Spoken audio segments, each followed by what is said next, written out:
I just bought a brand new Sea-Doo in February 2026, and this is actually my second one. I made a lot of mistakes on my first jet ski, and there were things I really wish I knew before my first ride. So in this video, I'm gonna walk you through everything you need to know before you launch, including one mistake that can literally sink your ski. Hi, I'm Kevin with Green Country Adventures. If you find this video useful, make sure you hit that subscribe button. Before you even hit the water, there are a few things you need to know, not just for safety, but to stay legal. First is your life jacket. I always keep my whistle attached right here, so it's easy to find. You'll also need a fire extinguisher. This is required, and a lot of people forget about it. Lake Patrol is usually out towards the beginning of the season doing inspections, so make sure you're prepared. One thing I highly recommend is the Sea-Doo safety kit. It comes with a tow rope, whistle, and a few other essentials that you'll actually end up using. I also carry an orange paddle. If you ever run out of gas or break down, this can literally be the difference between getting back or being stuck. Since I installed a stereo on mine, I also keep a portable jump starter with me just in case.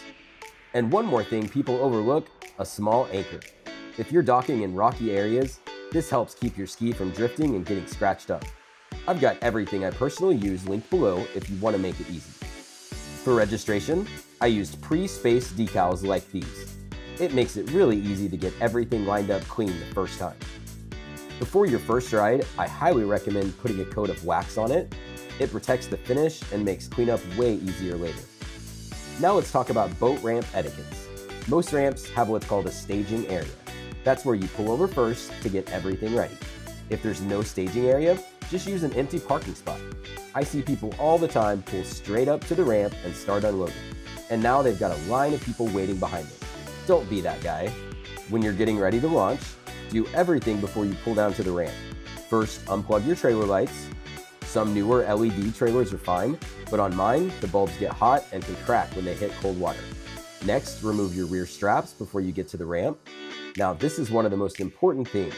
Make sure your drain plugs are in and tight. If you forget this, your ski will start filling with water.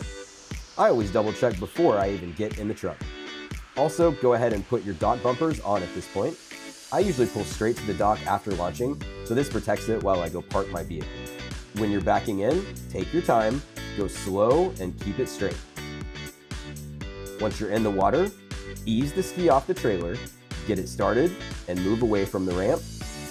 Now, one thing a lot of beginners don't realize, these skis pull water in from underneath to cool the engine. So if you're in shallow water, especially under about 3 feet, you can suck in rocks, sand, and debris. That can cause serious damage. I always shut the engine off early when coming into shore and push it the rest of the way in. And the same thing when leaving, push it out before you start it. Now let's talk about trim, because this makes a big difference. When you take off, keep the trim down. That keeps the front end low and helps you accelerate better. As you gain speed, slowly raise the trim to level the ski out. That's how you get your best speed.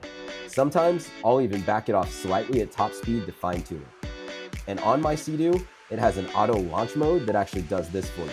After your ride, make sure you pull your drain plugs and let everything drain out.